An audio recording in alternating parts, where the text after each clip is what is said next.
this timer a little bit of time because I have no idea what stream you are. But anyway, what's up, everybody? Welcome back to another episode of Comic Book Weekly, the show where we talk about comic book news, our top 5, and all stuff's comic geek nerd related. I'm Chris, Dark Avenger C86. Next to me is Cat Comic Uno. How's it going, guys? Diagonally below both of us is Mike Duderock 18. Hey, guys. We're unsure if Brant Fowler, Last Ember Press, will be joining us. We're hoping so. And Mike Spider Slayer, Comic Book Corner 2.0, unfortunately will not be with us. It's summertime. It's summer camp time, and everybody knows how busy Mike gets, so we miss him. And that heat, man, I can only imagine. I was finally the basketball courts are back, so I was like, I'm gonna go play basketball, and I couldn't even stand it. For 30 minutes, I couldn't stand it. So for Mike to be there for hours, I can't imagine. We beat Miami yesterday with a 97-degree weather. So hot. That was I literally put clothes out, and within an hour, it was dry on the clothesline. That was crazy. But point being, we understand why Mike's can't make it. He would love to make it, but he's totally beat after he does his camp. Yeah. And I think he said like next 2 weeks he'll be wrapping up. So he'll be back with us, but he wants to be here. He's not ditching us. He's just got a lot going on right now. Exactly. And I want to say hello to Bavarian and hello to Melody Scott, who was brought here by Kat. Yeah, Kat made here it is. It's over here. Kat told me this podcast, so I wanted to check it out. Should I be here now? I already have. Yes, you should be here now. We're live now. And we have I think because we put 11 by accident. So I think because Brant was. I fixed it. I fixed it at the last 10 minutes to set to 10 o'clock. But yeah, no, I don't know why it was set to 11. That was a whoopsie. No, we're live at 10. At 11 o'clock, we should be halfway, if not almost most of the way through the show. So yeah, no, we're not starting at 11. Yeah, we're good. I don't know if you introduced Michael or not, or else I did. Yeah, you did. I introduced everybody. So we're gonna go to Kat for the news. We got a lot of interesting news this week, and I'm gonna try to stay positive, but there are some things I do have to say. We do have that title too, so we'll have to talk about that. But all right, let's get into first up, Marvel revealing their new event. So if you read the Free Comic Book Day book, there was a little teaser. I missed it, but I saw the article that I read told what happened in the book, so I know what happened in the book because of the article. It's a really small scene anyways. It's just Iron Man's flying, power goes out, his suit gets, obviously depowered. He gets hit by like a plane, I think, and his limbs go off and it looks like he's dying. So it's written by Tom Taylor. I don't know if this is in continuity. I don't think it is from knowing what Tom Taylor is all about, but it's the concept of it's an event. And what's the concept of what was everyone doing when the lights went out? What is that collective feeling, which I do find interesting, especially as we deal with a pandemic and we all have collective feelings. What is everyone doing in that one moment? So, it's Tom Taylor. He does a great job with these type of stories. I'll definitely pick it up. I just hope it's not in continuity because they've done enough to Iron Man these days. It can't be in continuity, especially because we're just going through Empire, and Empire is already late. So you're going to have two events colliding with one another come, I think this was supposed to be October, September it's dropping. I think so. I think it was October, but don't know. It's just Marvel, man. It's great that Marvel's back in full swing, but geez, I mean, so many events, and then we've got Venom's event that's still coming with Cull, and there's so many Marvel is, I swear, you'd think that they'd slow down a little bit because of the pandemic. That's all. It's just when I saw this, I'm like, another event? We just started Empire with the horrid checklist of 1 million books, and now we're getting another event. The saving grace is it's Tom Taylor. Like you said, it might not be in continuity. So I'm gonna read it, but probably won't collect it. I'll probably wait for the trade. I mean, I'm gonna probably at least try out the first issue and I'm gonna read it. Yeah, I'm gonna read the first issue. Yeah, but it's just so many events. I mean, it's great to see Marvel's still moving forward like nothing happened. Marvel is moving forward, except with the books they've promised, like Power Pack and Runaways. And and they cut one series. They cut with the teenage superheroes and more. Oh, come on. I don't know if they cut it. New Warriors? No, not New Warriors. They cut the event. What the heck was the event called now? Outlawed? Wow. The event where Kamala was hurt. Outlawed. Oh Outlawed. Thank you. Yeah. Outlawed. They cut that, but then they extended Swords of X I to a don't know, man. ridiculous level. We'll see where all that goes, and I'm sure they're still trying to pick up the pieces. But speaking of X of Sword, there's a new villain you wanted to discuss for that. I didn't get a chance. I don't remember the name of the villain, but it's going to be interesting. It's going to be something to collect, something to pick up for sure. I'm just happy that Jonathan Hickman's X-Men has been a really entertaining read so far for me. I mean, I'm not reading every single X book. Again, it's a lot of books, though. I feel like we're going to be back to a lot of books from Marvel really, really soon. A lot of event books is what sucks. You know, I love a lot of their ongoings and miniseries, but the events, they're too much for me. I never really like them. It's very rare if I like a Marvel event. Like I really liked War of the Realms, but it was so like within Jason Aaron's story, it didn't really feel like an event.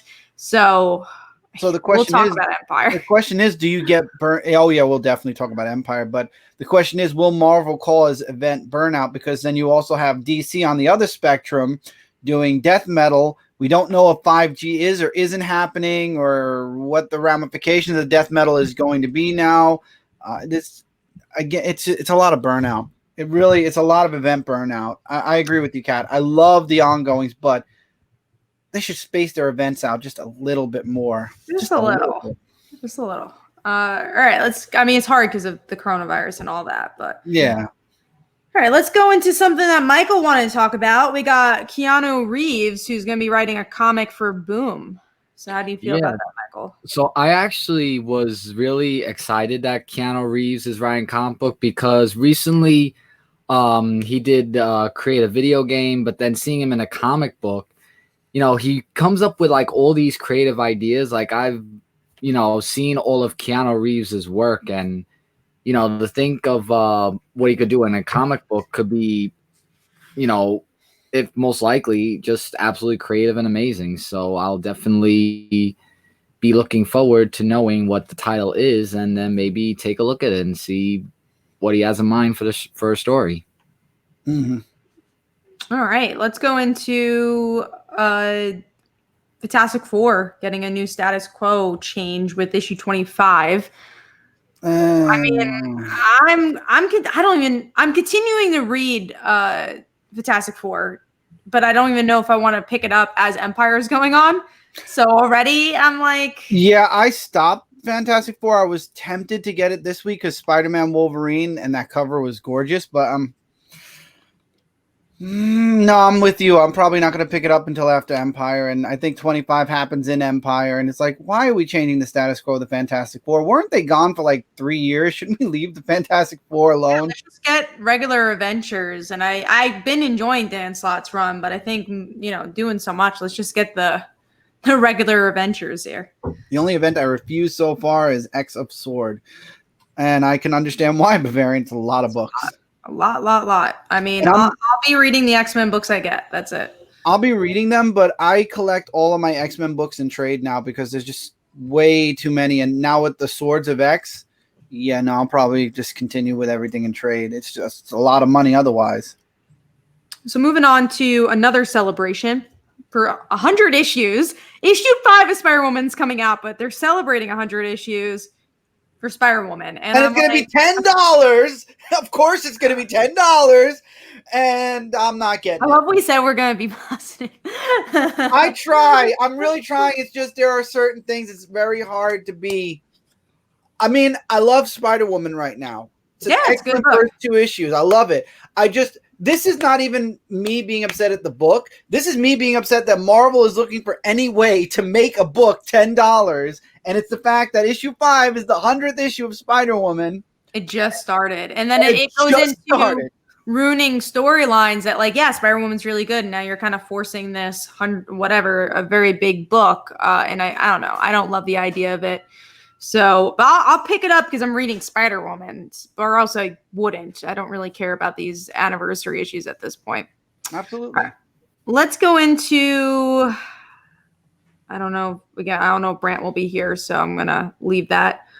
Let's go to the White Knight. Harley Quinn will have a prequel short story within the Red Black black, white, and red digital book. I will say what's interesting, because Chris wasn't here for this, but you know, Marvel's stepping back from the digital because they're like, oh no. Yeah, they actually did a U-turn and started saying, hey, you know what? We're going to release everything. Everybody was so upset. You're going to get your books in August, September. Every book that we made digital only is getting. And I'm getting them too. I'm going to support it. I'm getting the books, at least most of them. Maybe some of the miniseries like Ant-Man. I didn't like it. But I'll get Jane. Yeah, I'm going to get Avengers of the Wasteland. I want to finish that, and I want to get the last 2 issues of Star. There was another one. What was the other book that and Spider-Gwen, duh. The last Spider-Gwen issue. And Spider-Gwen. So like those I want to support it, but going back to the story, the DC is really shifting into these digital books, especially like these side stories, and it still doesn't make me want to get black, white, and red, especially because a lot of these stories I feel like don't do much, you know, they're not like really affecting much. So I'm gonna wait until this book comes out physically, because they did say they're gonna have a physical collection, I think single issues for black, white, and red. So I'm gonna wait for it. The first chapter was good for when I read it. So I saw it. I haven't touched it yet. The only digital only stuff I'm reading from DC is Hope of World's End right now. Yeah, you should watch the Melody. Kat swears by it. I love it, especially season 2. And I can. Oh, go ahead, Kat. Finish. There you go. You were gonna comment. I was just gonna say I agree with Real Manos. With everything going on and all the stresses, a dumb, fun Marvel event would be great. I don't know if he's talking about the Tom Taylor one, Sword of X. The thing is, my only issue is there are too many events. So specifically, Real Manos, if it's one specific event, totally get you. And I totally agree with you with all the stresses going on. And I don't even know if the events are, like, for me, that's not dumb fun. Like, we'll talk about a book that's not dumb fun, but was just fun. And that, like, really got me de-stressed from, you know, what's been going on. And we'll talk about this week. But events, like, make me more stressed out. So I'm just like, oh, like, what's going on in these? They're not really, you know, a lot of times they're not character driven and they're just plot driven, and it's plot we've seen 10,000 times. So I like, if I want to be engrossed in a story, it's going to be a single character story, and like Spider-Woman, or, you know, if it is a team book like Runaways. The events don't do it for me. We do have some comments here. Colin says, how many, I think Chris reads this, how many of you guys read that Texas Blood from Image? Loved it. Oh, it was great. I agree. It was a really good book. I can't wait for issue 2, and I don't know if I was going to highlight that. Yeah, I don't know. I mean, Kat, you might know. Are they going back to? I don't. I mean, I can only guess that they are. I mean, if they're doing something like that, they probably will, but I don't think anything's been confirmed. And then I'm going to hit this one because it's such a Tevye statement anyway. They're never coming back because John is in the future and way older than Damian now. We see team up, so I think that's what we're going to get now. Anything. He was in Teen Titans, but he left. He walked away. So, I mean, I don't think we're getting another Super Sons volume. Yeah, it was just a brief second. I think they're going to continue with like a few seconds. and I think they'll continue with the grade school stuff. They'll have like the little graphic novels they're doing. Yeah, those are really good, and I'm saving those for Tommy because I got the Super Sons. I got did I get Swamp Thing? I think I got Swamp Thing, and I got the Superman one. Well, we got 35 viewers right now, so thank you so much. You guys are awesome. Thank you for being here. Yes, and all right, let's go into the next thing here. But I do agree with just one real quick. Yeah, no, you go. People are agreeing. Empire, Death Metal, Swords of X, probably the Black King even should be good. However, it's a lot of money to shell out, and that's where I was going. And then again, you got all these other events that are coming up soon. Yeah, it's a lot of money. That's why you got to pick and choose what you enjoy, and there's always trades. That's where I'm going with certain trades. So the next news piece we got is that Nightwing's returning in October. It just took what, like a more year, than a year, 2 years? about a year? Yeah. It was Dan Jurgens. He did it. I knew. I mean, he's been on the book for a while, hasn't he? Or maybe he hasn't. No, he's been on Batman Beyond. Yeah, he came on after a year's worth of Dick having amnesia. He came on right after something. He came on, I think, an arc or two ago, but I knew, if anything, the person who was going to write him back was going to be Dan Jurgens. That's why I had a good feeling with the Joker War. Yeah, I will see if it's good through. Sorry, there's ice going on. I will see if it's good through Chris's recommendation. I don't know if I'm going to pick it up right away, but I am very much more interested in this Nightwing than the old Nightwing that we were getting. I'm reading this for the Joker War. The only problem was with this week's issue, and why I didn't hit my top 5 was I read the previews because they were the coronavirus messed everything up. So I wanted to make sure that the next Nightwing pre-order book was 73, and it kind of gave away events that were going to happen in Nightwing 72, and it's like, oh well, okay. And Jurgen's been on the book for a while now. Batman Beyond is hella good. It is. 100% agree with you. I read it as a casual read. It's definitely and I do not like Batman Beyond. I'm enjoying what I've seen of Batman Beyond. All right, next up is something from Michael, a new Ninjak series, very different art style. How do you feel about this?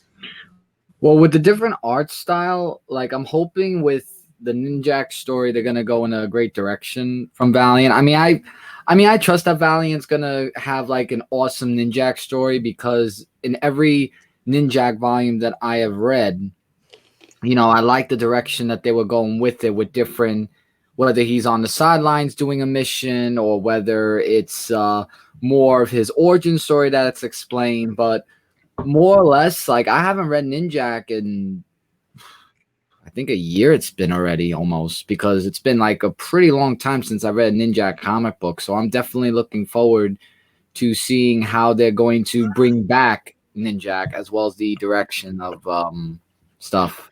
I love you, Real Manos. I really do. I'm sure Nightwing coming back has nothing to do with Dan Didio leaving. I'm sure a lot of things that are going to be happening in DC Comics aren't because Dan Didio's gone now. We do have another question from Colin. Just pretty much, how do we feel about Three Jokers? I'm stoked. I'm really excited for it. So. Same.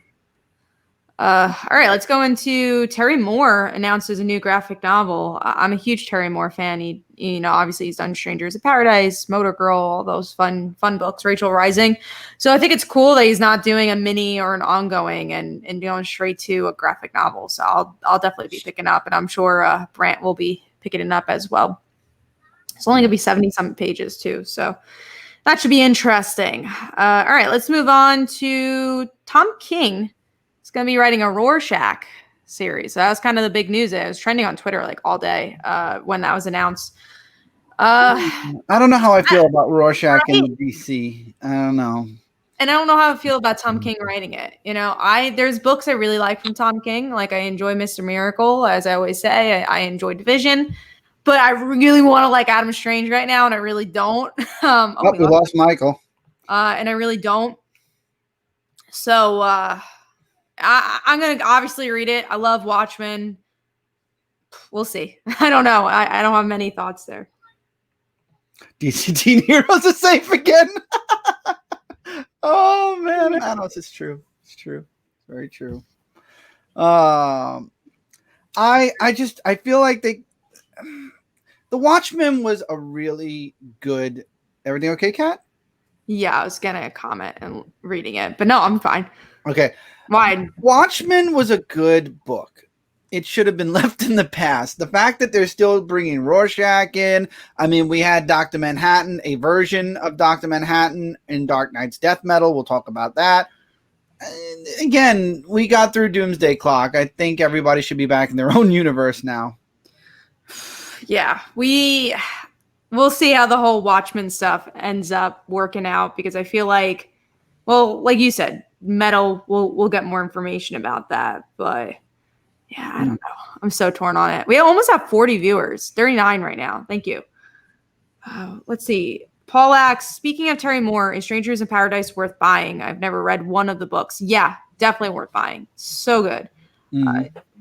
If Brant could read it, and it's really like something that you wouldn't think is up his alley, I think a lot of people will enjoy it. And it's a classic. It's going to have a movie, I think. It's either a movie or a show. I think it's a movie. So go pick it up. It's good stuff. It's a good, like, full beginning, middle, and end type story where I feel like we don't get a lot of that in comics. So it's nice to have that. And obviously the creator loves the characters, so we get a lot of it after. And hi, Mike Manhattan. All right. Let's get into the next thing, which is something Brant wanted to discuss and me, but Brant's not here. So NBC opens a publishing company with Grant Morrison. You had me until you said Grant Morrison. You had me until you said Grant Morrison. The thing that's interesting about this is usually it's always the reverse. You have broadcasters wanting, or broadcast television wanting comics. It's kind of interesting. It's intriguing. It's right? very intriguing. I'm very interested in seeing where this goes for sure. I mean, I'm sure it's because they want to make, their own TV shows, their own movies because of it. But I just think it's so interesting that they're starting to get into comics and what this means. And I mean, Radical, I love their comic books, and they started as a comic company, and then they made not really good, but they made 2 movies, one with The Rock, which was Hercules, and I forgot what the other one was, but that had I think Keanu Reeves in it, if I'm not mistaken. I forgot what the movie was. I forgot what the movie was called, but Radical made some awesome books. I'm sure that this is definitely going to be intriguing, just because they have Grant Morrison doing one book. And again, I think Grant Morrison shines when he's outside of the big 2. I mean, Claws was one of his greatest. I mean, he did a really good run with Justice League of America way back in the 90s. So, I mean, he has some good work. He has some good writing, good ideas. So I'm intrigued. I'm very intrigued, and hopefully we'll get to reach out to them, and we will see if we can talk with them. Do something. Yeah, that'd be fun.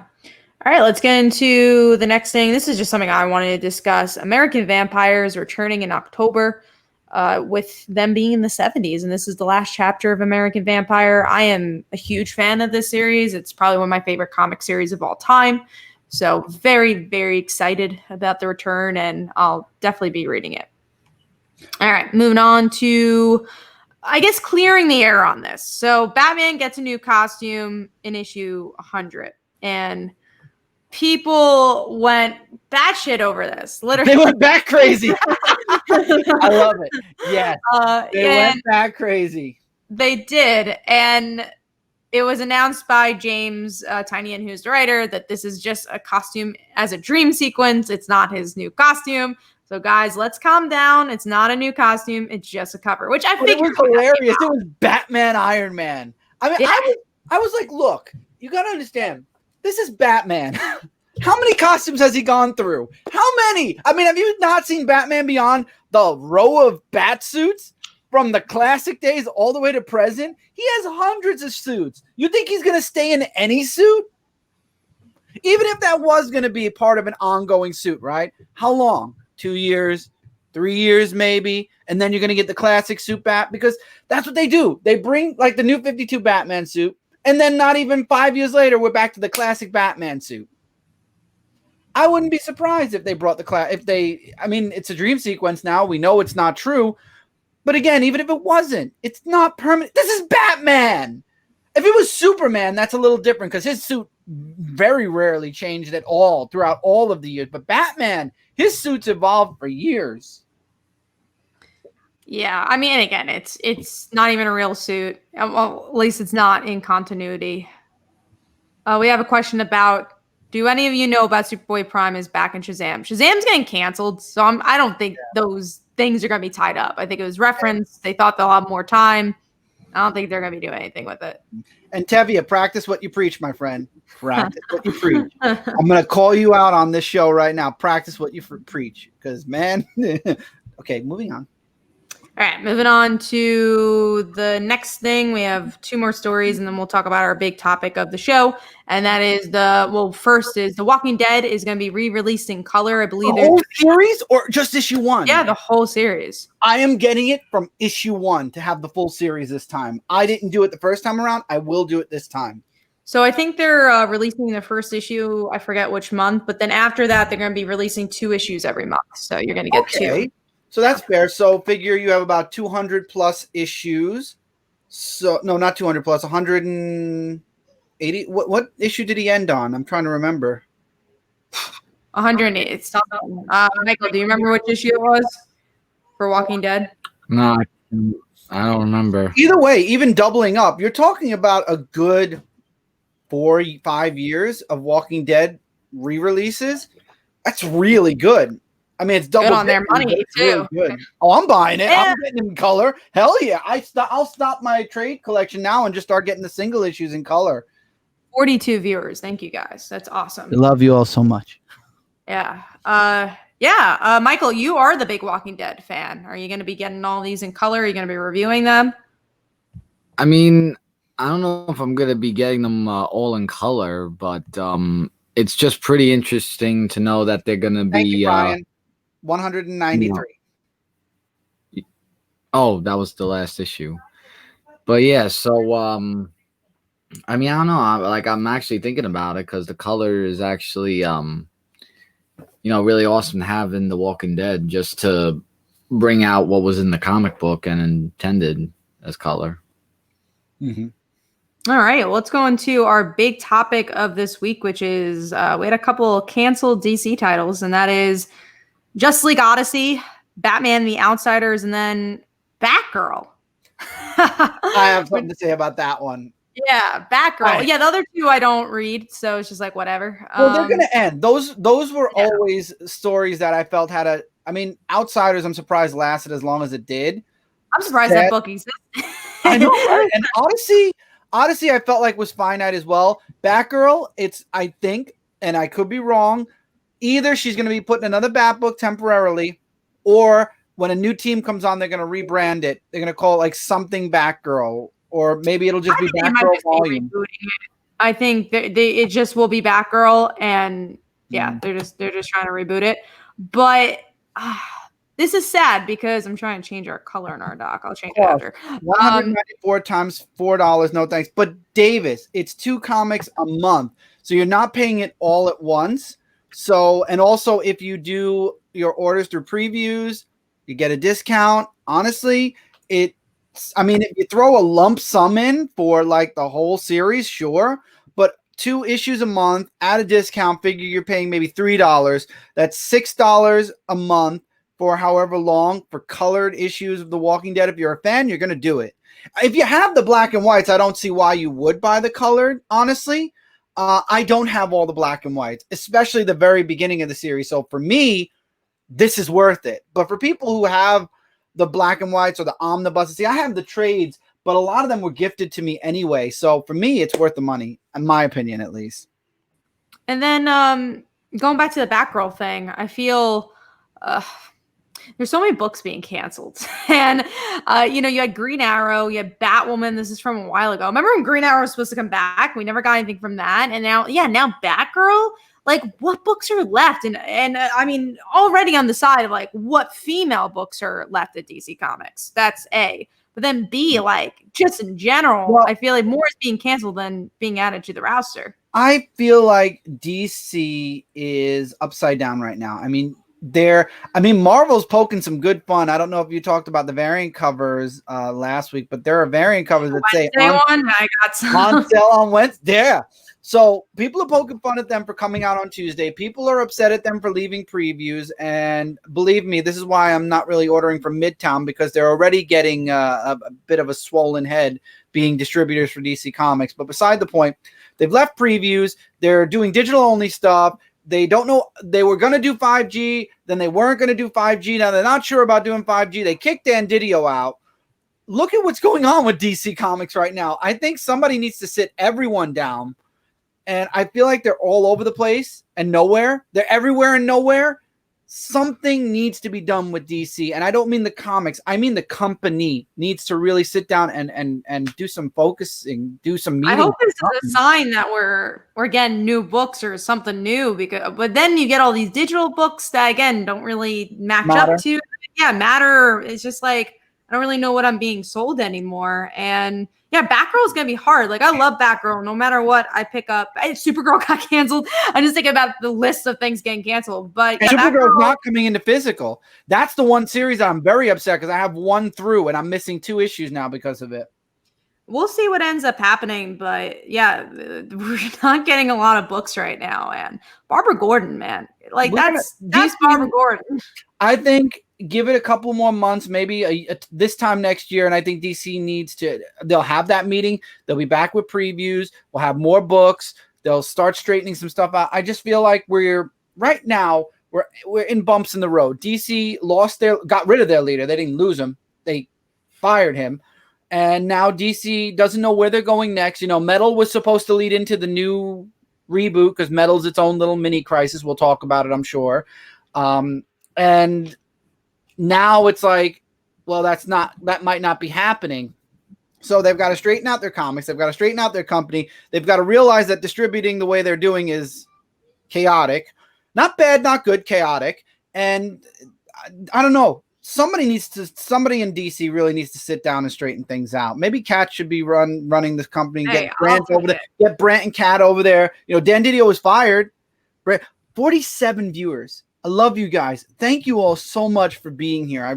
This is amazing. I'm really happy that 47 of you are sitting here with us, listening and talking comics. The comments have been flourishing like crazy, other than the few random things that Tevye is spouting for the millionth time. Still, thank you. 48. We are this close to 50 viewers. Invite some friends. You guys are awesome. And there's one of my favorite viewers, Black Knight. He's always on my live shows. Yeah, love the Black Knight. I'm waving at everybody. Everybody who's coming in and saying hi, you're welcome to say hi. I'll spotlight you. I'll wave to you like I've been doing to everybody. You guys are great. And like I said, keep them coming. Keep the stuff coming in. Yeah, well, that is all the news that we have to talk about this week. I am curious with one thing, though, and anyone in the comments is welcome to say it. What we're talking about now, I'd love to hear, other than Tevye, who I know what he's going to say, I'd love to hear y'all's solution. What do you think that DC should do to fix themselves up? What do you think DC needs to do? Do you think that they should restart their brand, like restart everything again? But I think not action or what? 51 viewers. 51 viewers. You guys are insane. Thank you so much. This is one of our highest viewers. It is. I think it is.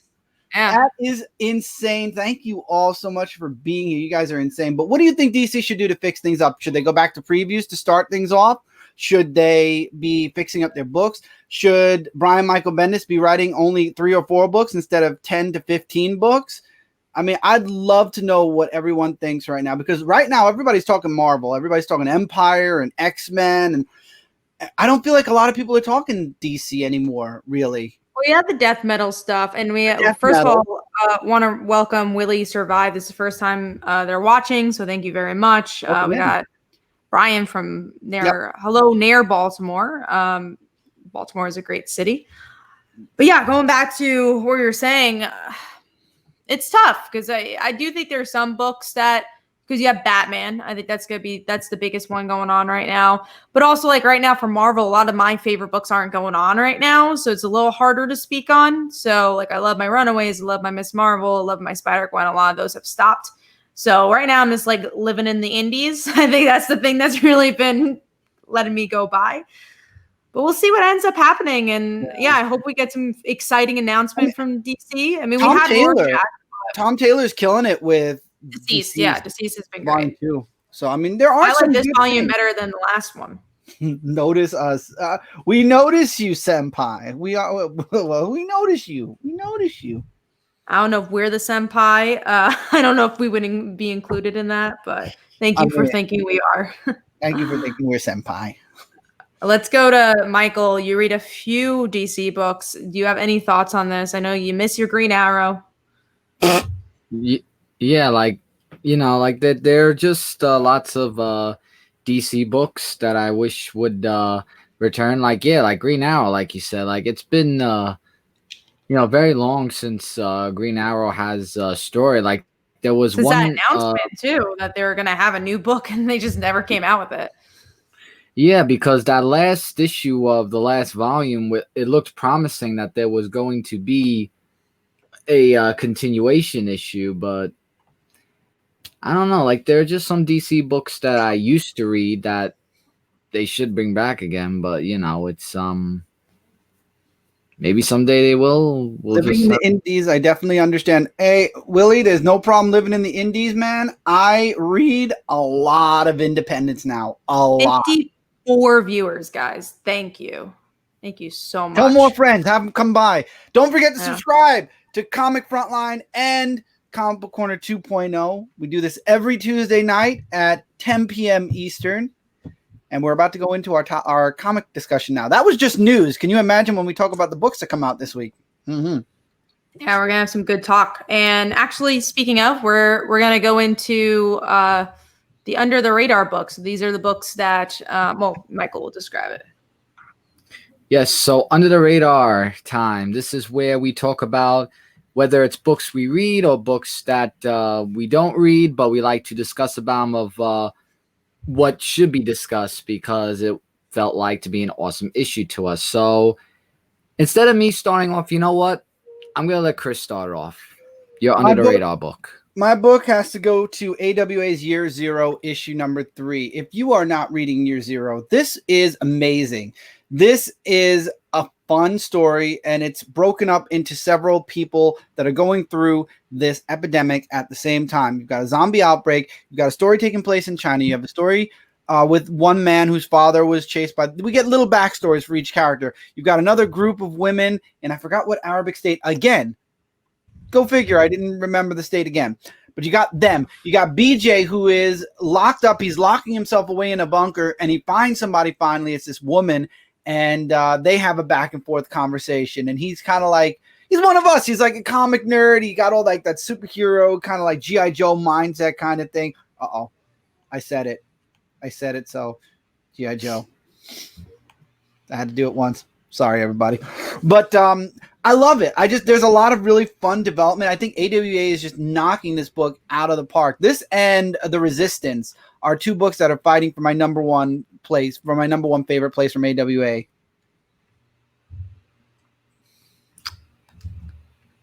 All right, Michael, who's next? All right. And that's all you have? Yes, Kat. All right, mine is a book that Michael reads, and that is Teen Titans. I'm trying to remember what happened in this issue, but I did like this issue. I gotta look what happened.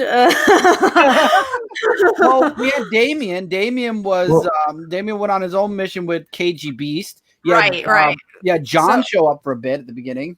I enjoyed seeing the team without Damien. I thought was very interesting. And then with the KGB stuff and seeing how far Damien will go. And the thing that didn't quite connect, I understood that he was doing it because of Nightwing and because of, Nightwing losing his memory, which won't matter in October. But that's why he's like, I need to hurt this person. I can't be like Batman. I need to kill. And then the team who's kind of dealt with stuff like this and has dealt with their own pain says, Damien, you shouldn't do this. And I thought that was really interesting. I like the new creative team a lot.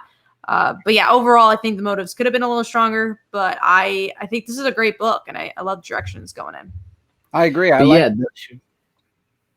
book was really, they're like doing the detective work of Brother Blood, and then they all are thinking that Damien did it because like he's an assassin and all that. So they're actually thinking that, he was the one that did. And then we see Batman. He's making people believe he's done it too. I don't think he did, but he's making people believe it. I mean, we the readers know that, but they think, of course he probably did it, but they might. I mean, I think they should just go really into it more just to see what happens. But that's just me. But yeah, I felt this to be a great issue also for this week as well. Okay, so my Under the Radar book that I have for this week is Sonic the Hedgehog Annual 2020. And they come out with this every year, the annuals. Like the annual just talks about the stories, like different stories that relates to the Zombots. Like you have Big the Cat's story about how he's looking for Froggy, and then when he finds Froggy, the Zombots try to attack them, and then they get infected with the Zombot. And then you get Night the Owl, who does like a radio broadcast, and he hears thousands of people calling him saying about how there's a Zombot metal thing apocalypse that's going on. And I like how Don and him work together to stay out of the apocalypse and just stay inside the studio so that way they don't get infected. And we also get Metal Sonic's story. It's just a lot of stories that deal with the Zombots. And it was a really excellent read to see how the people on the sidelines are being affected by the Zombot. And not only that, how they got infected by it, which actually brings out more of a detail and an understanding of, oh, that's how this person got infected, and so on and so forth. So this issue was really amazing and definitely a classic read. Every time Sonic the Hedgehog book comes out, I really enjoy it. And I guess that's all for Under the Radar. So now we're going to go into the big books and top 5, which I have this week, a top 5. Good to hear. So we're going to go into the big books, and we're actually going to start with DC Comics Death Metal issue number 2. Well, I'll I tell didn't you, read Wonder it. Woman. You read this one. I I'll tell you, dropped this Wonder book, Woman's actually. getting the spotlight here, and you could see why. See, again, now Death Metal was written before Didio was released, and you could see why Wonder Woman was going to get the main spotlight with 5G, that she was going to be the first superhero to make an appearance, because she's definitely spotlighted in this series so far. So you have Batman, who's marking Justice Society members who had died. So yes, the Justice Society's back, and we get to see Barry, Wally, and Jay have a reuniting moment. I love how Wally goes to Jay and he's like, "Do you remember me?" He's like, "Of course I can. I'll never forget you." And I thought that was really nice. And I just, Death Metal just looks like it's going to have Wonder Woman spotlighted a lot, unless it's just these first 2 issues. I wasn't as excited with this issue as I was with the first one. I did like the Batman Who Laughs brain getting transplanted into Dr. Manhattan, and he becomes something more or something different. So I don't know if the Batman Who Laughs is going to survive after this event. If he does, I don't know if he'll be stuck in the dark universe or multiverse, but it was okay. I still am enjoying it. I'm still going to keep reading it. I didn't get as much out of this second issue as I did with the first. And nobody else read it. So we're going to move on to Empire issue number 1. Now that I know everybody here probably read, right? Everyone except Michael. And yes, Batmo Beast. That was funny. That was funny. The Batmo Beast. I did read Empire, and I will say, spoiling my chopping block, I will not be reading the next issue. Really? Yeah. I thought the Fantastic Four stuff was cool. Like, that was good, and I was like, I enjoyed that, but I really could care less about the Avengers, and I could see where it's going, and it's just like every other Marvel event, I'm like, I really don't need to know what happens next. See, I'm on the fence because I didn't see the ending coming, where I thought it was going to be, the whole series was going to be about them fighting the Kree Skrull army, and then the twist of fate, and then I remembered way back with the Avengers, where they planted the seeds on this planet, and it was meant to be a problem for Earth in the future. And then I started to remember where the twist happened, where this group of people that they're protecting, I keep forgetting their name, they protect them from the Kree Skrull, and then they turn around and go, good, because now we're going to eliminate all life in all the world and all the planets and all the galaxies. It's like, whoa, so they were protecting the wrong side. They were on the wrong side of it. So I don't know. I'll come back for issue 2, but I agree this is definitely going to be an event where I'll probably only be reading the main event. But if it's every single week and there's a lot of dialogue in this book, almost every week. It's like every 2 weeks, I think, because I know issue 2 is coming out like next week. In 2 weeks, not coming out tomorrow. So I'll see. Again, I'm going to read issue 2, but I agree with you, Kat. If it goes into the predictable, oh, okay, this is where we're going to go. I didn't see the ending coming, so I'm going to see where the next issue goes. But yes, as I was saying at the beginning of the show, so many events. Yeah, I'll probably end up letting this book go then. So next up we got our number 5. So I am going to start with my number 5. My number 5 this week was Red Mother issue number 6. It was amazing. Huh? Great book. It was amazing. And the ending, that last page, and I know it made it into our top 5 panels because I'm sure, I think, Kat, you put it in your top 5 panels. Well, I was the only one who did top 5. Yes. It's summer. Everybody's busy. So Kat's been holding up with the top 5 for all of us. That was crazy. I love how everything looked. Life is great. Everything's going good. She stopped being chased by that red demon thing. Everything's going fine. She's got her new job. She's solving this puzzle. And they just broke the next seal, and there's like 7 more seals to go.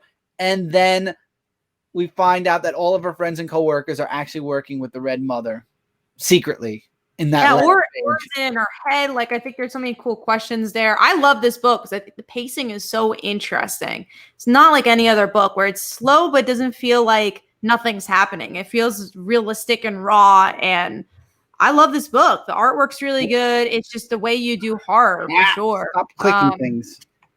I literally clicked like 20 things to get my chat back to the way it was. Yeah, I understand your pain on that one. It's always fun StreamYard. But yeah, no, I love that ending. I think that's so interesting. And there's just like these little moments I really enjoy. I liked her flirting with the guy in the bar. I like the little whiskey moment with her and her boss. It's a good book. If you haven't been reading it, go check it out. Definitely. So, Kat, what was your number 5? My number 5 was the Immortal Hulk issue 35. That was another good book.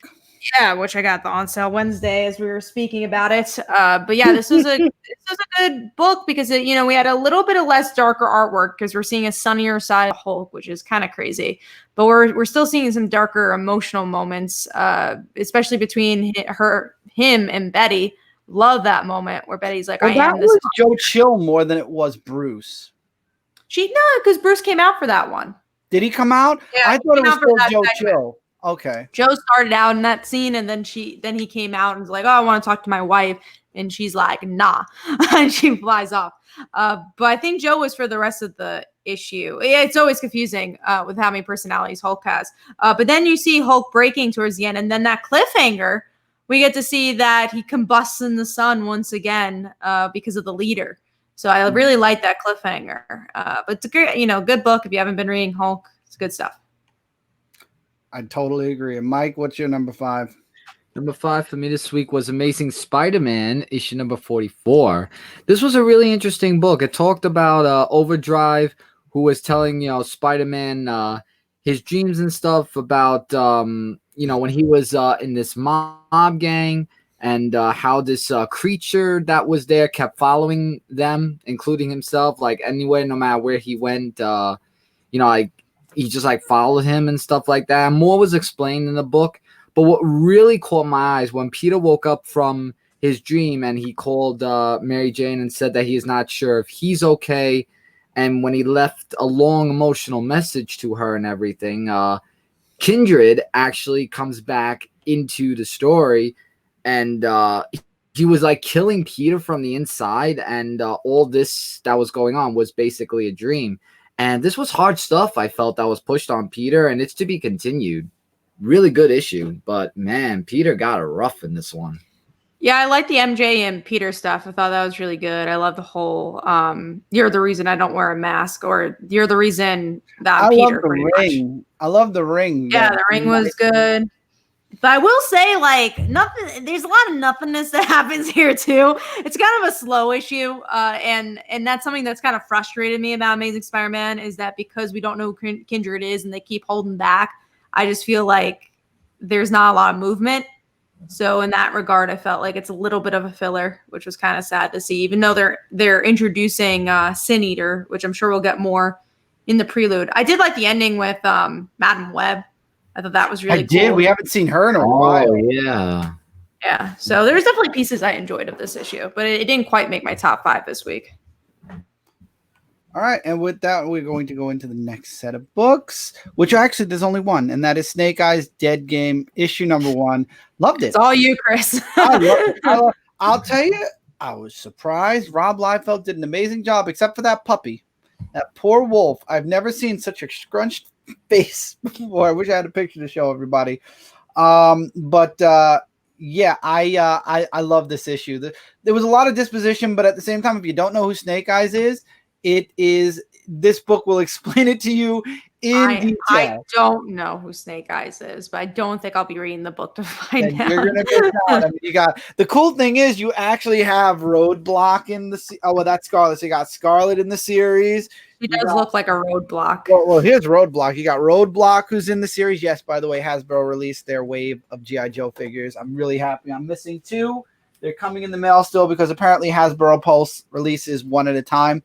So I'm down for this. I'm down for this. I'm guessing it's a mini series because he always says minis. Yeah, we get a reveal of a new enemy, and it's going to be up to Snake Eyes to basically defeat him. So I'm looking forward to seeing where this art goes. But definitely, Rob Liefeld definitely got better in his art, and there were moments in his art that from what I saw.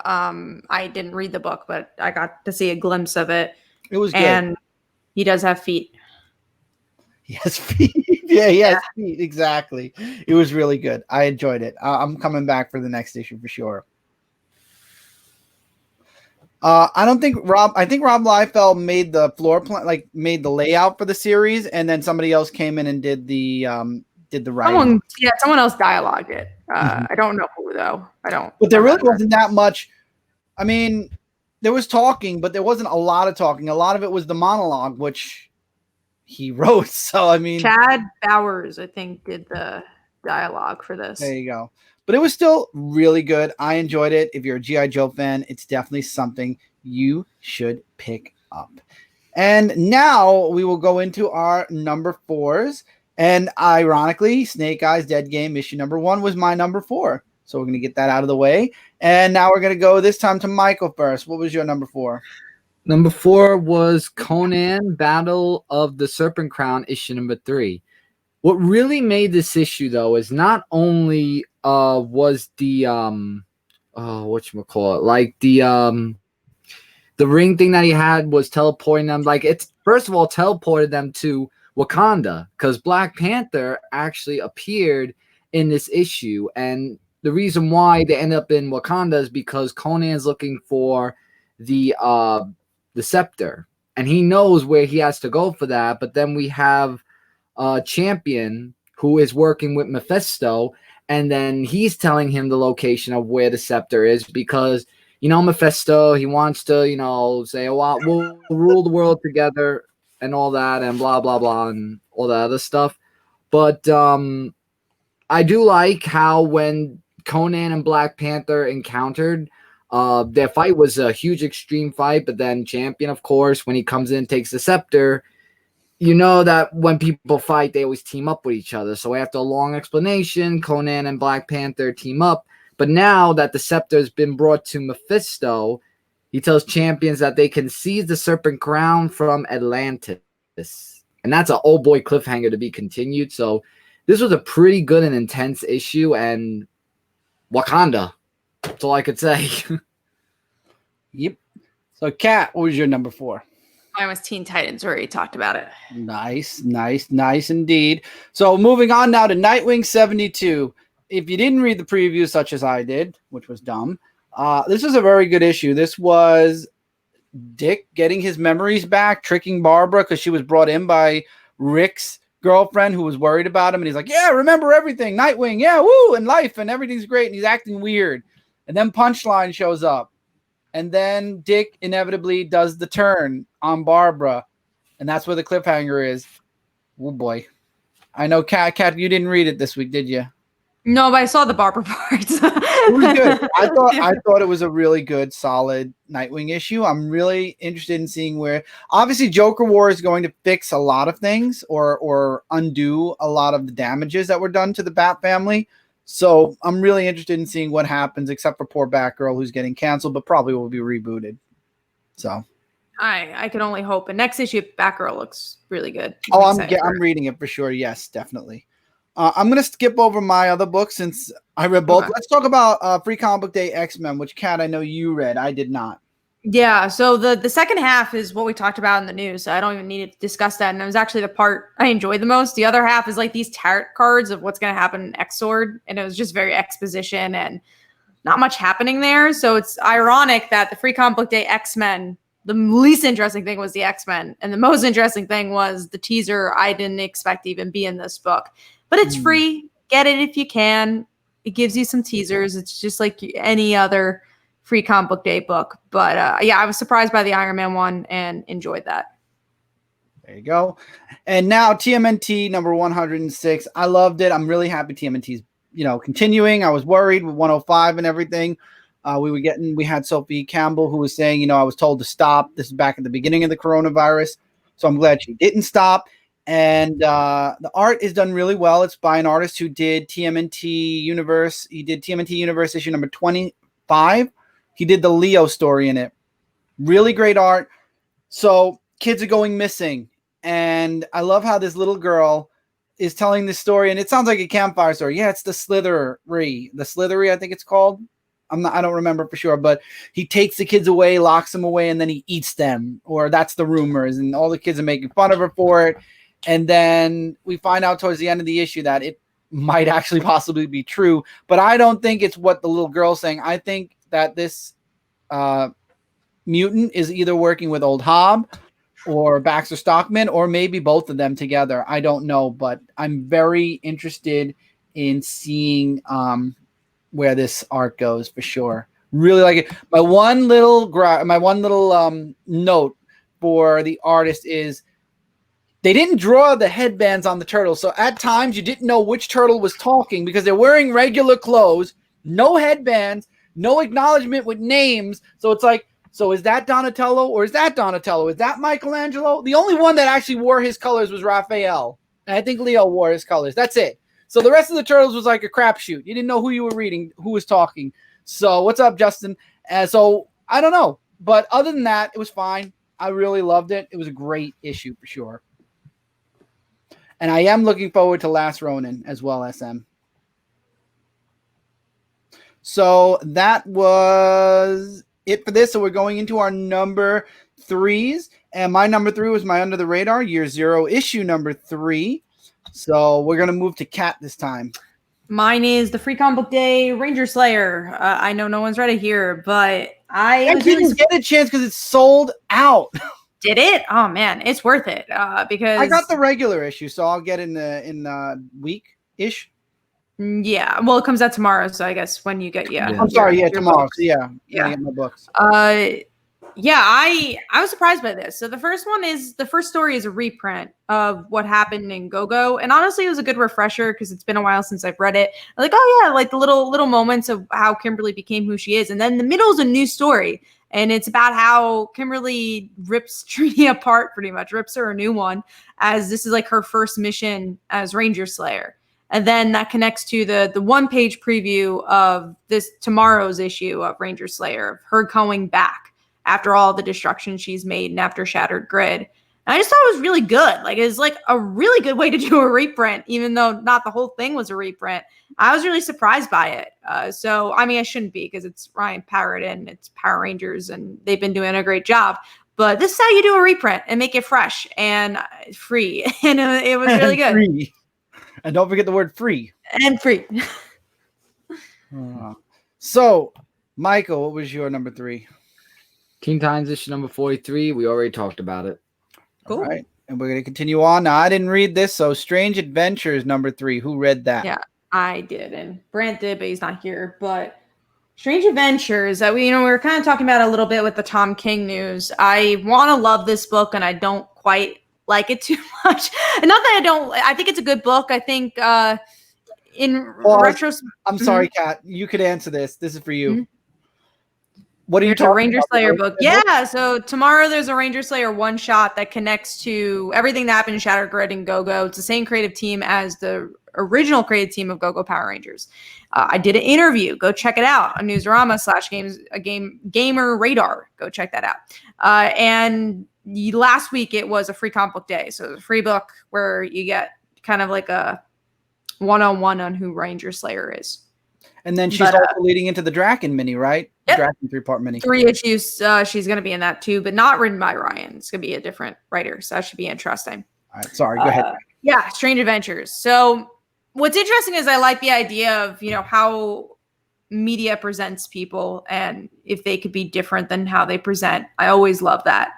But I don't think it digs deep enough into it. There's 2 timelines going on, and I don't think it does it any favors. I know the juxtaposition is supposed to be the poetic aspect of the book, but it doesn't work for me, and especially because I just don't know much about Adam Strange, and I don't know much about his wife, and his wife is kind of all over the map, and I just feel like a lot of times Tom King writes the same thing over and over again. It's just like middle-aged white man doing stuff and depressed, and that's kind of always the story. And then there's usually what we got with Mr. Miracle. Every book, Batman, Mr. Miracle, and this now, and I just feel like it's just so similar to what he's written. And I'm not, every writer has their favorite thing to write. I'm not saying that they shouldn't, but I want to see a little bit of a difference. And even with the female characters, I feel like they're strong, but what proves that they're strong? Like Catwoman, what proved that she was strong in Batman? And same thing for Adam Strange's wife here. She's like, oh, she holds a gun and she has an attitude, but what makes her a strong character? Personally, I'm the unpopular majority that liked Mr. Miracles. I love Mr. Miracle. I really enjoy it. And I thought Barda was one of the female characters and Virginia from Vision, where he really brought personality to those women and they weren't just supporting characters. But these Batman and this right now, they just feel like crutches. I agree. I totally 100% agree with you. That's why I didn't bother jumping into it. I hope it gets better because the artwork's really good. All right. And then I know Kat and I both read Mighty Morphin Power Rangers 51. Lord Draken returns with a new hairstyle. A new hairstyle, a new scar, a new everything. Tattoos. He's talking to Saba's dead head. I mean, I think he's gone a little cuckoo, but I'm just saying he's gone a little cuckoo, guys. But I loved it. I really do. And he's running from these Dark Rangers.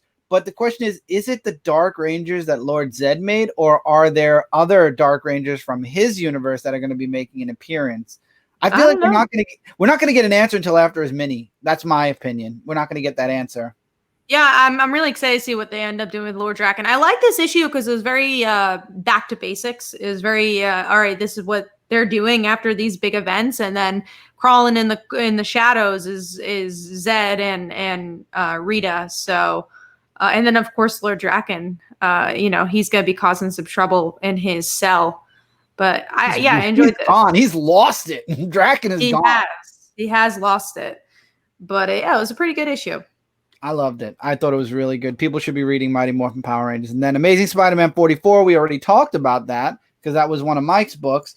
But yes. I agree. It was a really good book. It was really, really good. A Dream Within a Dream. Poor Peter. Will we see the marriage come back? And will Mephisto be a part of that?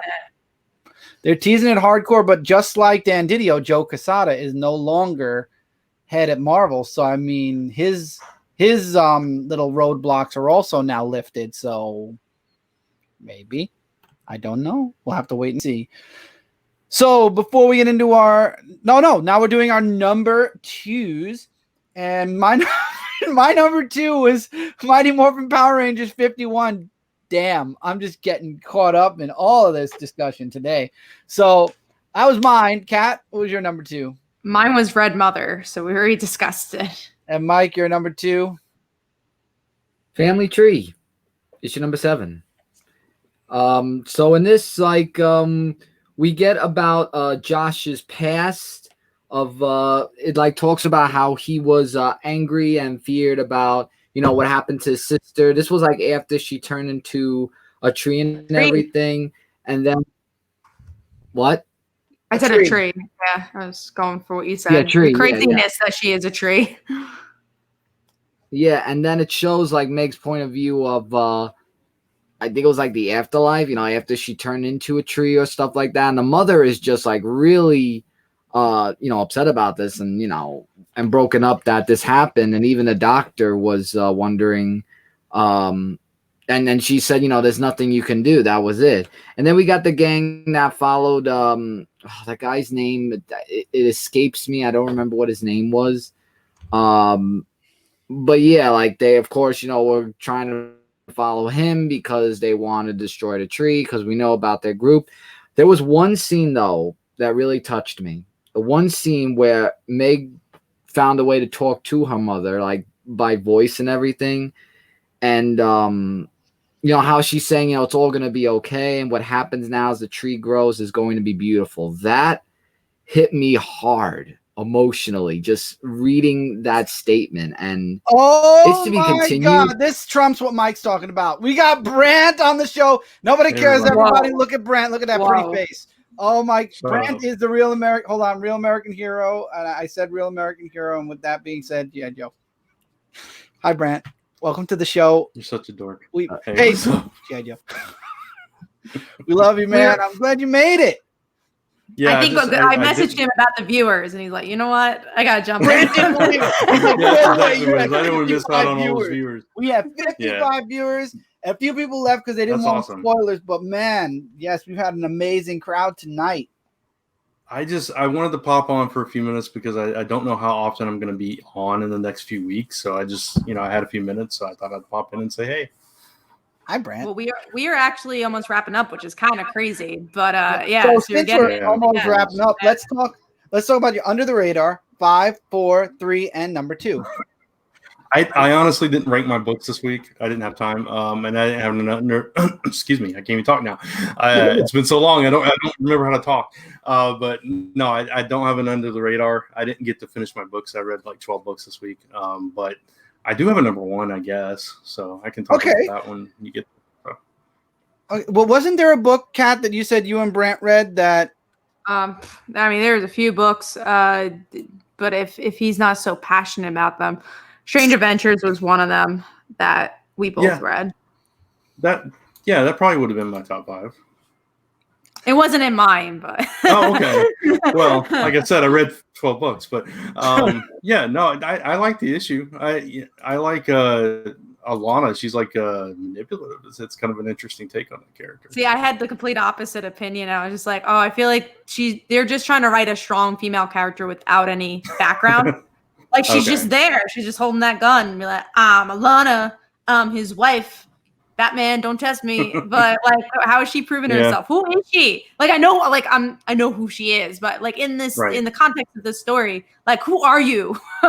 Okay. Yeah, I can see your point. I feel like too often in the history of her character, she's been the damsel in distress. So I kind of like seeing her take charge a little bit more, I guess. So let's hope she has even an if issue of there her is, yeah.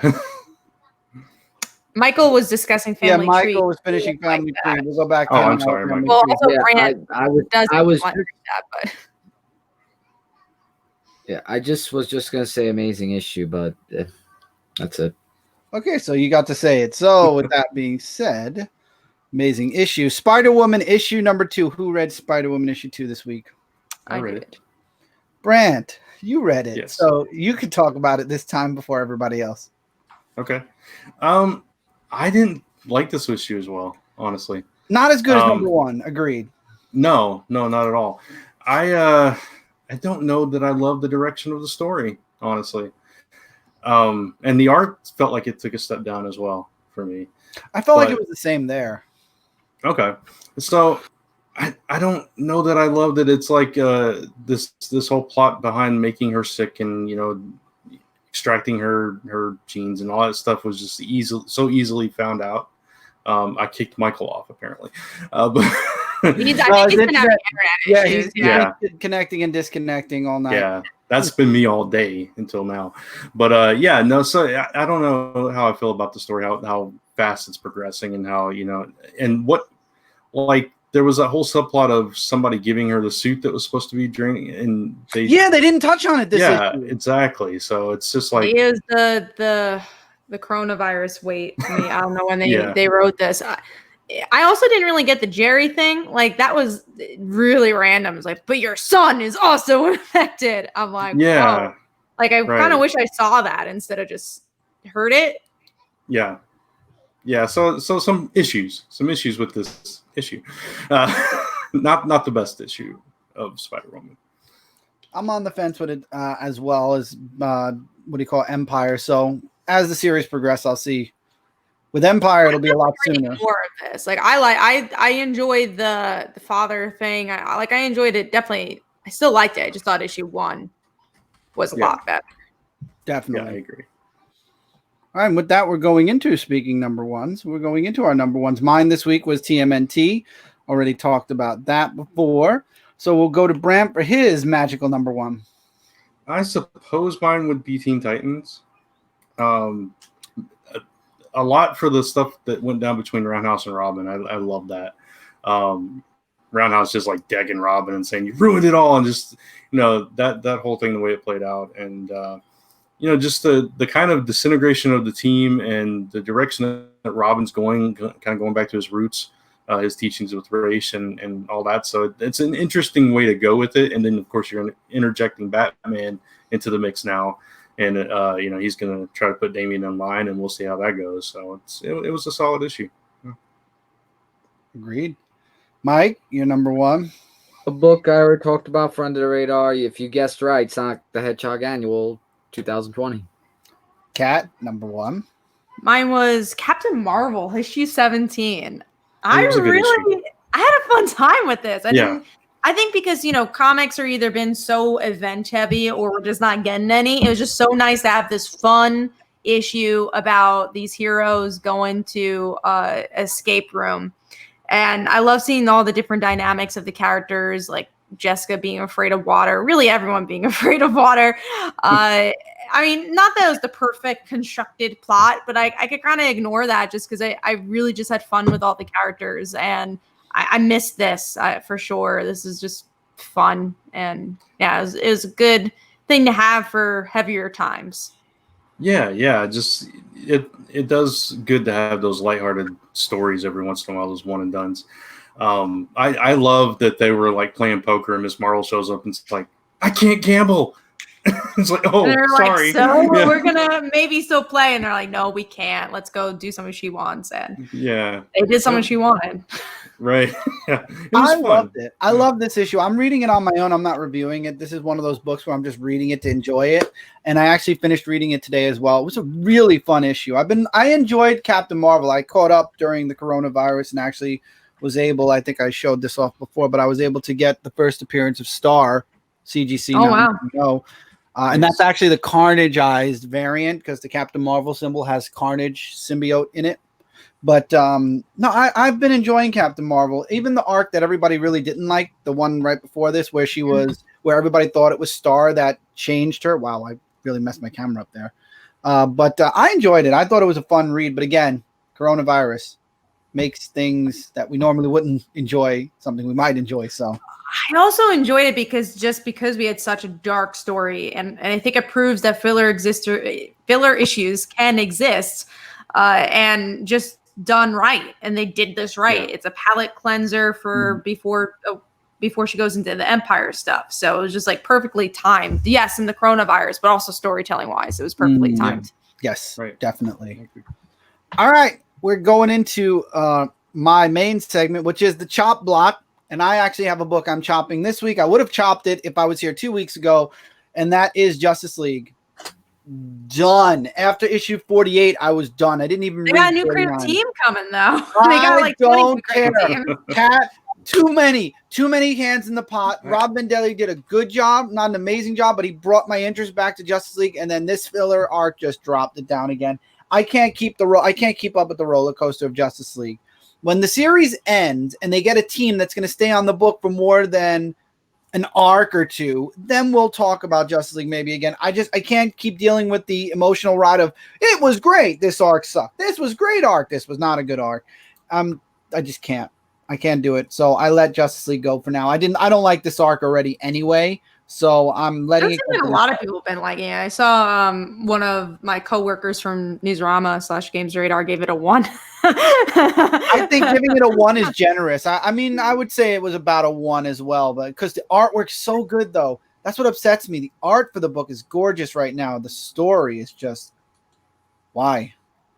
I have not picked up Justice League for a very long time, and I'm not regretting it. I'm disappointed. I'm disappointed because we lived so long in Scott Snyder's Year of the Villain, and then we got away from that and got a nice story. Everybody was so happy with that next arc, and then the arc after that we enjoyed, and then the one with the Spectre, which normally I'm not a huge Spectre fan, it was okay, and then we got this one, and it's like, really?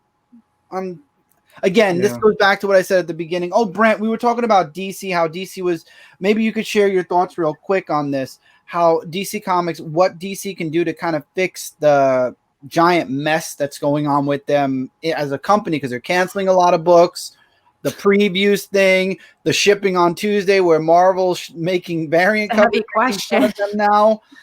So many things going on with DC. I mean, the shipping on Tuesday thing, it's, I don't know if anybody can do anything about that. It's confusing, though. Yeah, it is. Let me say, because as someone who covers a lot of DC books, I'm always like, and especially during coronavirus time, I'm just like, wait, what day is it? I'm like, this comes out tomorrow? Oh, yeah. Yeah, exactly. It is confusing, and I don't know what the purpose of that was. Like, what service does that provide? What benefit is that? So, yeah, as far as fixing everything though, I mean, it's like I'm hoping deep down that they have this master plan, that they're like canceling all these things to relaunch with, you know, new creative teams and a new direction. But and going back to previews in about a month or two when they realize they're insane. Well, you know, I don't know what's going to happen with Diamond and all that stuff. I'm not going to even try to predict that. But yeah, just from storytelling perspective and just publishing, it's like they're they don't have a lot. I love how Brent took a pause and laughed. I know, it's like they don't have a lot. It's like, what, you know, they've got their mainstays, obviously, their Batman, Superman, you know, stuff like that. But all their other characters, it's just like they're going one by one. I mean, I don't know. I don't know how to fix that. So, all right. So we'll go back to the chop block now. Kat, do you have a chop this week? Yeah, I talked about it a little bit before, but Empire, again, not bad. It's really not a bad book. It's just I can't invest in it anymore. I can see where it's going. It also doesn't give me enough to say I'm going to follow 7 issues of this. But I will say there's some tie-ins I'll be getting. So I'm going to try out X-Men this week. I'm going to get the Teddy one-shot just because I like that character a lot. But I know I won't be following the ongoing unless someone says, oh, man.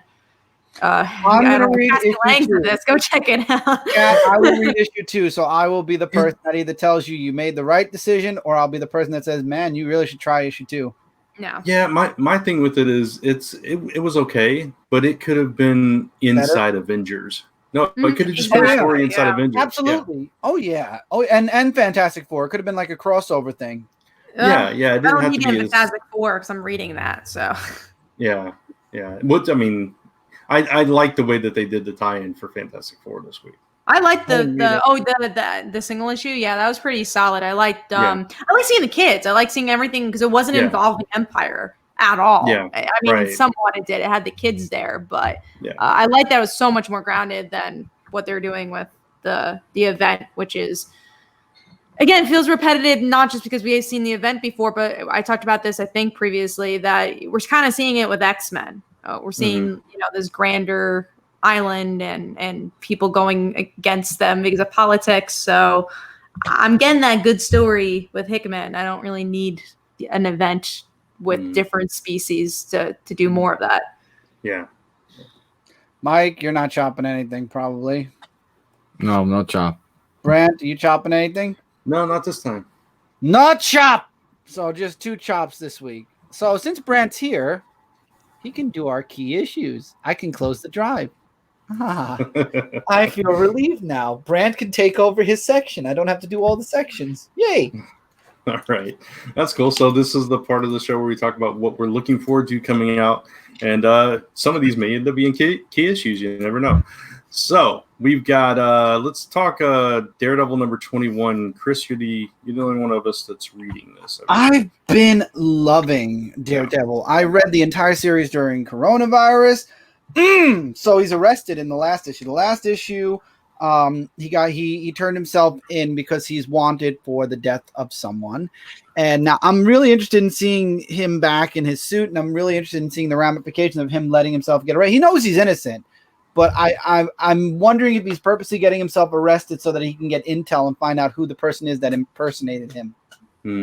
Yeah, that's possible. It's a really good story, and he's getting a one more day kind of deal. I hope it's not with Mephisto, but I'm on board because I only liked Daredevil one other time, and that was when Mark Waid wrote him. So the fact that I'm loving this arc more, Daredevil has been awesome. Justin actually was one of the people that recommended it to me. I'm on board all the way. Sweet. Let's see. We just talked about X-Men and Fantastic Four, so finally the final issue of that crossover series is coming out. I forgot that we didn't get the last issue of that. I did forgot too. the mini-series already. Yeah. I'm like, I didn't even.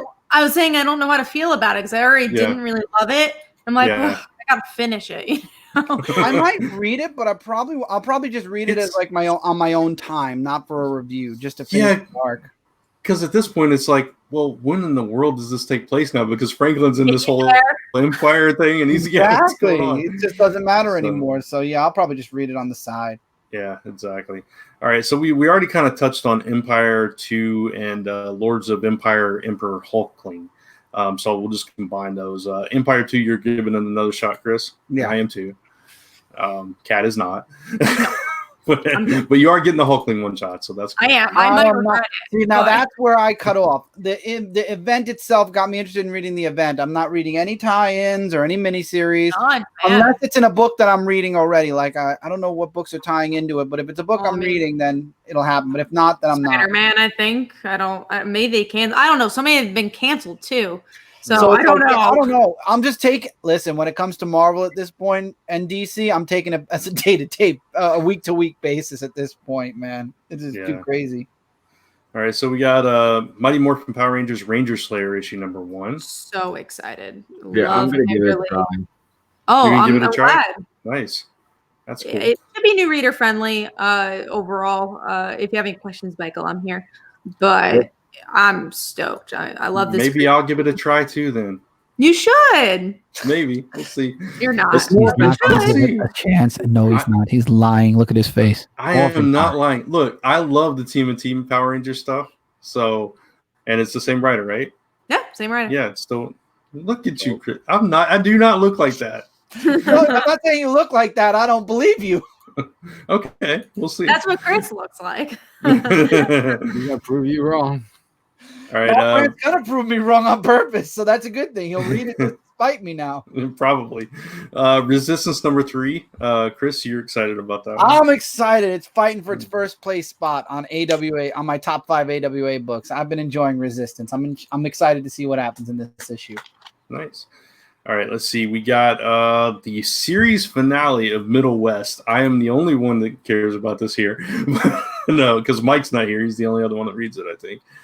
But yeah, this came out of nowhere. Last issue, I was reading the end of it, and it's like, next issue, the end. I'm like, what? So this is a very abrupt end, but we'll see how it gets wrapped up. Then we have G.I. Joe, A Real American Hero, Complete Silence, issue 1. That's reprinting those 2 issues, but I didn't get to read them. Huh? I didn't get to read them. So much G.I. Joe. Yeah, it is a lot of G.I. Joe. I mean, it's you're talking about like the original run, and then the then the one that they did like in the IDW run. That's the 2. Okay. Yep. I wasn't quite clear on what exactly it was, but I think knew. this is Real American Hero reprints, though, if I'm not mistaken. Yeah, like the original G.I. Joe Silent issue was issue 21 of the Marvel run. Mm-hmm. So yeah, it was a good issue. It's 2 issues though. There was another issue a couple of issues later, so they're combining both of them back to back. Gotcha. Cool. And I believe that just leaves us with Batman issue 95, the first part of the Joker War. Finally here. It only took 5 months. I Yeah. mean, I'm excited. I am too. That's all I kind of have to say about it. I did see an image. I don't know if it's gonna be this issue, but maybe it'll be the next issue of Harley obviously being alive and her having like stitches across her neck, and I'm like, she looks badass. I love what James has been doing with Harley in particular. Yeah, for sure. I don't even care about what's going on with Batman at this point. I just really like Harley. Yeah, it's like at this point, I don't even care about the Joker. It's like, right? I don't know why. It's just Joker. It's not grabbing Who cares? Harley Quinn spotlight. Harley Quinn has a scar on her neck. That's all I care about. Exactly. It's all the stuff going on around Joker that's interesting. Yeah. So yeah, so it'll be cool to see how this actually fully gets kicked off now. So, and that's it. That's it for key issues. And with that, now we're going to go into what's coming up from all of us. So does anybody have any news? I know Brant probably does. I know Chris does. I know I do. I'm going loud. Don't. So I do. I don't. So the boys do. So Michael, you go first. All right. Well, first thing I want to say is the new game release that came out, which is Paper Mario, the Origami King. Chris, I know you got one. Yep. Also, I'm doing a blind playthrough that I upload to my Durock 18 channel. That me and Elliot do. That's what I was thinking. Doing it blind so he can't see where he's looking. He's doing it totally blindfolded. Move left. Do it right. In the dark. A blind playthrough. The blind Just give me the playthrough art is on something that we never saw on anything. We're just going in it clear-minded. That's what that's why they call it a blind playthrough. So it's a blind-minded playthrough. It's like I don't know what's Whatever. So happening, you but can I'm check going that- into it. Yeah, gotcha. All right. Well, you could check out me and Ellie's playthrough that we are doing cooperatively. So we're going to be uploading it from time to So time. it's not blind then. You So- have Ellie doing it. So now you've got somebody cheating for you. What? No, it's cooperatively. They're both blind. They're both just searching around in the dark for the. No, Man, I was I'm being gonna sincere. whack you. I'm going to whack you. I mean, you were both going into it blindly. I was okay. Blind. Just Man. go to Durock 18, subscribe, check out the videos. You're awesome people. And yeah. Brett? Michael's like, why did you come on, Brandon? Why are you here? No, I'm like, that's what it's called, a blind playthrough. I know. It's cool. I get it. I'm looking forward to it. Of a blind playthrough is. I'm gonna Yeah, do I a see blind perfectly. playthrough now, and I actually am gonna be blindfolded. So I'm just gonna be like, I don't know what I'm doing, but That's what I want to see. Yeah.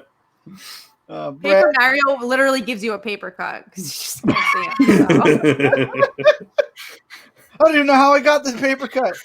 Every Oh. time you die, you should be forced to get a paper cut. Oh God, I wouldn't play that game. That's I would sounds not play that horrible. game either. Paper cuts suck. Oh, yes, they do. I Brett, don't have anything except for You your don't? thing. Okay, so I'm going to save that thing for last so we can co-op talk about it. So really quickly on channels, I took a week off last week. This week, most anticipated top 5 will be back on Friday. We're going to be doing Thursday and Saturday uploads. Also, I'm going to be doing a blind playthrough, or actually, I'm not going to. I'm just going to be doing a playthrough on my Twitch. I did get The Last of Us Part 2. Somebody wants to see me suffer, so I will be doing that as per my promise. But I also do have Ghost of Tetsumi, so I will be doing that. I've been avoiding watching a lot of spoilers. I have watched a little bit of it, so I'm not going to be blind. But I mean, I will be playing that. I'll be playing Last of Us Part 2.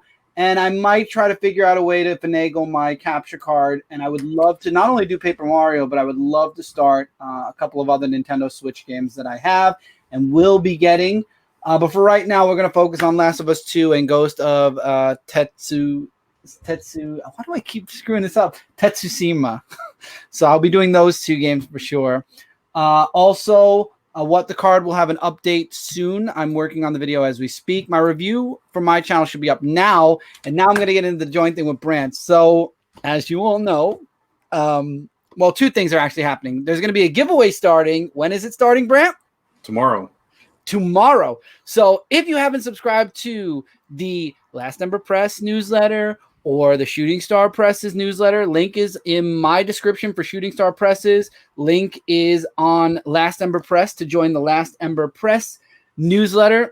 We are going to be doing a Sharks and Superheroes giveaway. It's going to be going all the way through until Shark Week. We are going to be announcing the winner during Shark Week, and it all plays into Celestial Falcon. Issue number 2 is going to be dropping on the why was I about to say Tuesday? Celestial Falcon dropping not on Tuesday.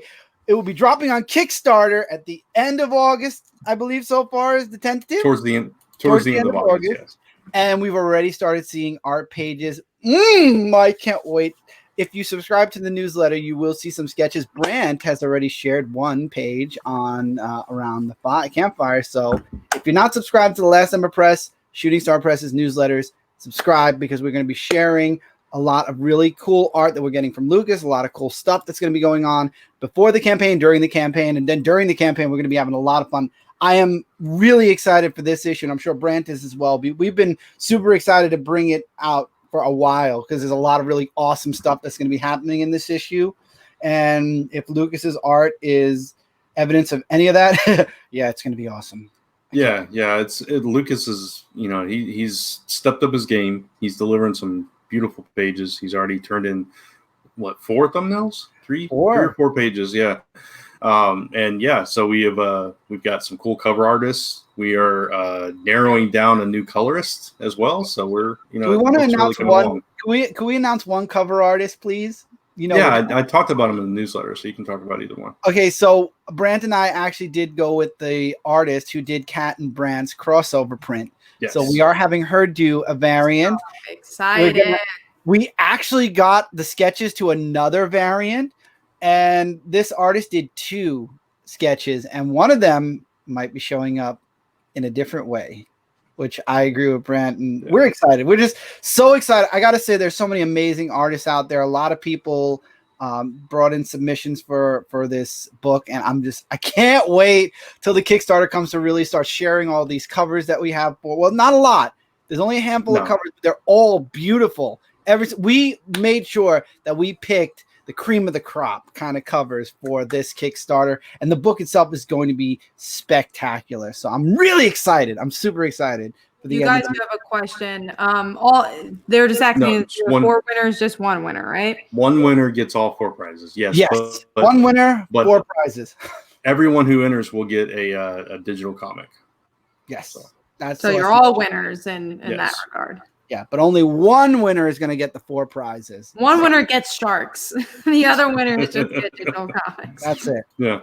And with that, that's it for this episode. I hope you all enjoyed. I hope you all have a wonderful New Comic Book Day tomorrow, as that is when New Comic Book Day should always be. And we will see you all next week for another episode of this show. Take care, everybody. Have a great what? Of this show, yeah. Whatever this show is called. You forget what it's called. I did not forget what it was called. I was thinking of a different outro, and it didn't sound right in my head as I was saying it, so I just ended up saying this show. Good. It's Comic Book Weekly. We'll see you next week. Good night, everybody. Bye, everybody. Follow us on social.